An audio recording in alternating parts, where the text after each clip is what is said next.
I'm smiling at that question because the natural side of me says, I don't know how I became the church administrator.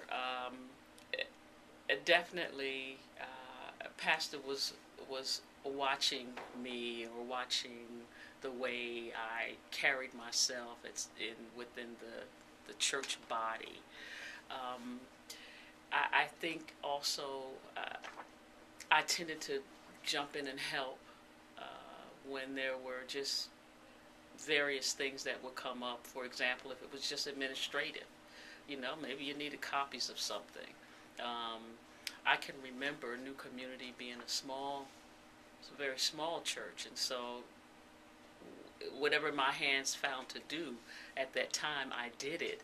And the next thing I knew, as I'm making copies, well, Pastor, do you need copies of this? Oh, sometimes I didn't ask. I knew there was Bible study going on, and maybe I made sure that their books were there. Up, the phone is ringing, and there's no one in the office. Let me pick up the phone and answer it. So I believe I just sort of grew into the position, and then one day, Pastor says, "You want to be?" And I'm thinking, oh, no, but so yeah, you don't interview. At least this is how I perceive this. You don't interview to be the church administrator always. Sometimes your interview is just your walk. It's just who you are within the body. And so I think that's my answer for that one.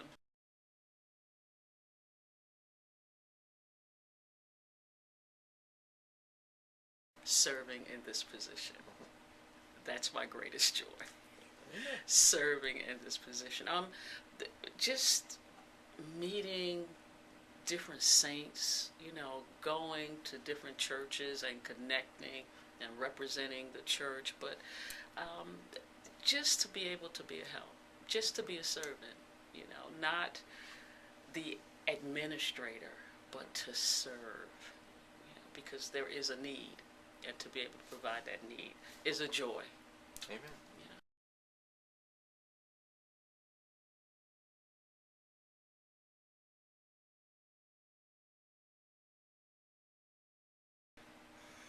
My greatest challenges, um, administration is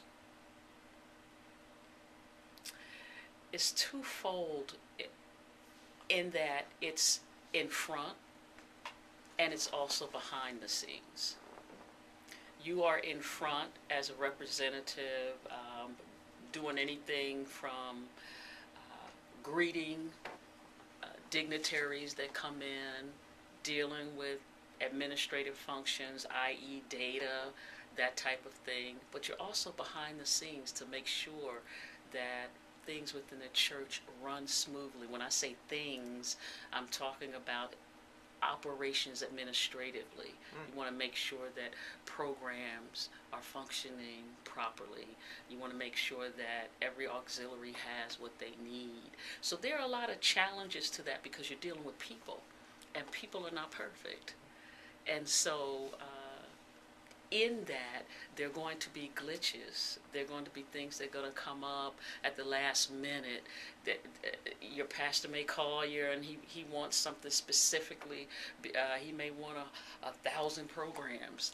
Whatever it is, those are challenges. But nevertheless, within those challenges, it's my responsibility to ensure that everything functions as smoothly as possible. Never let them see you sweat.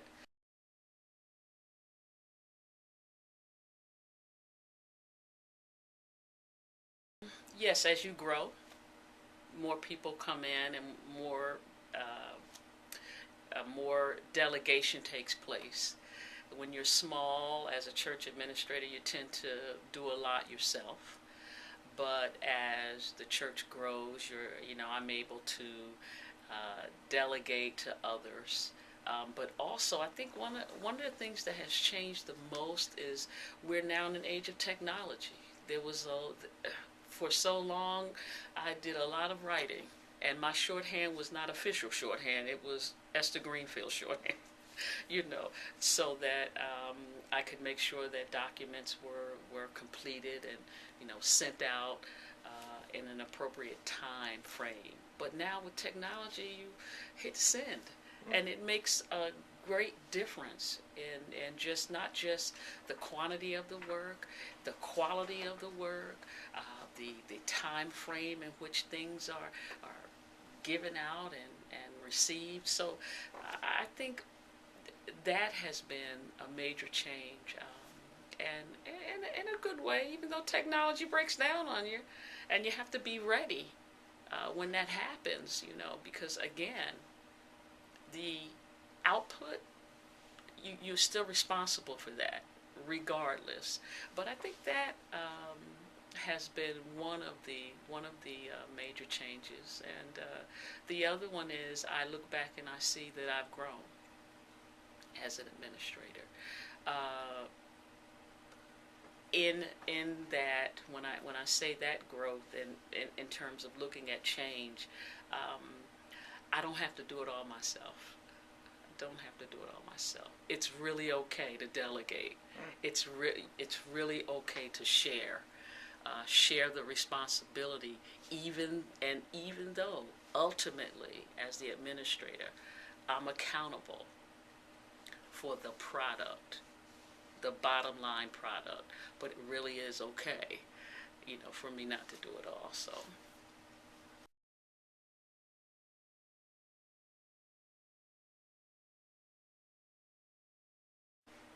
Absolutely.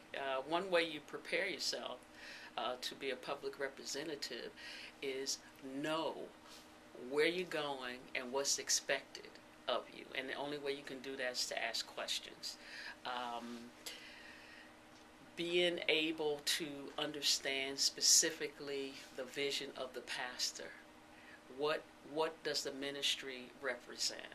So when I have to go out, sometimes I'm going out as a designee on behalf of the pastor, depending on what the nature of the particular event, or if it's a meeting. So I definitely have to be prepared for that, i.e., what is it that they're expecting me to bring? If I have to bring anything with me, I should have some knowledge of just the environment that I'm going into, the church, little background, little history. Pick up the phone and call their church administrator if need be, just so that I can really familiarize myself with what their expectations are. So definitely, as an administrator, you have to do some research, in order to represent well. So it's sort of twofold. You know what your pastor wants, but also he's sending you out into a place that you may not be familiar with.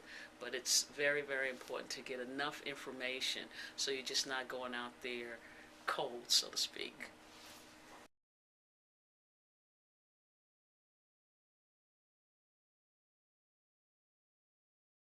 Interesting question.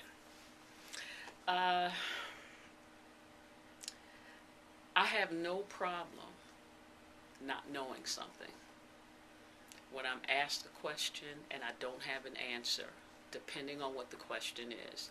So, for example, someone may, and I was trying to think of when you asked the question, what I had encountered in terms of a phone call. But I'll just be general with it because I may get a call, and if I'm not sure of the answer, I ask somebody. Not a problem. I don't try to answer something I'm not sure of. But depending on what the question is, for example, if it is a question of what we specifically believe in, I can answer that to a degree, meaning I have to be careful with a question like that. So I tend to refer or defer. Hold on one second. If an elder is available, I will seek an elder. Depending again on what the question is, because the pastor is the ultimate person. that I would go to. So I want to make sure that I utilize all of the people in between according to protocol. If it's a spiritual question, and I'll just answer this really briefly, as a licensed missionary, if someone called me and they needed prayer, I would pray for them because that's a part of my job as a missionary. But again, have no problem if someone asks me a difficult question. If I don't have the answer, I'll find somebody that can. And so that's pretty much how I deal with those type of challenges.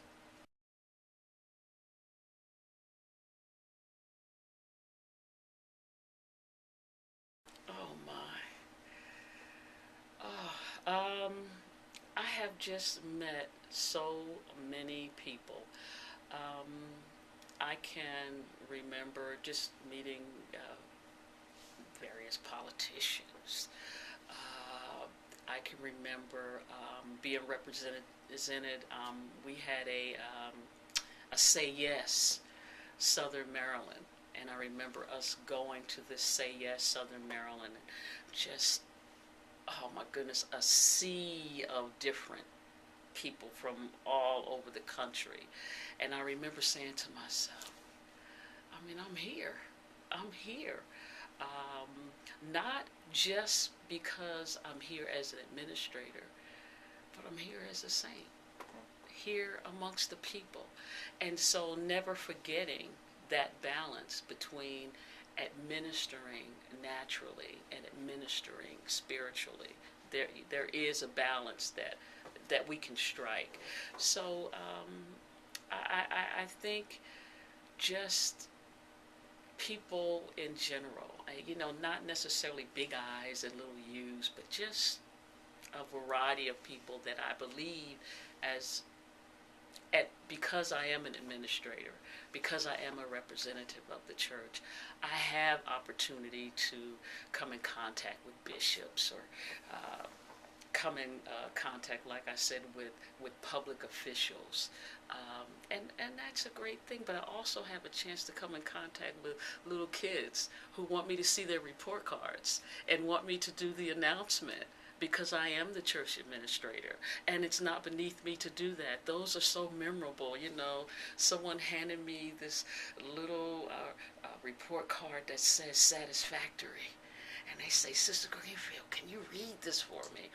And I read it just like I may be reading the Declaration of Independence or the Constitution. I mean, I give it everything I have because everyone that comes in contact with me as the administrative gatekeeper, I want them to know that the door is always open for them. So those are just memorable moments that you can't buy. And so and they stay with me even now, because the children will become adults, and I want their experience with the administration to be one that they remember in a really fond way.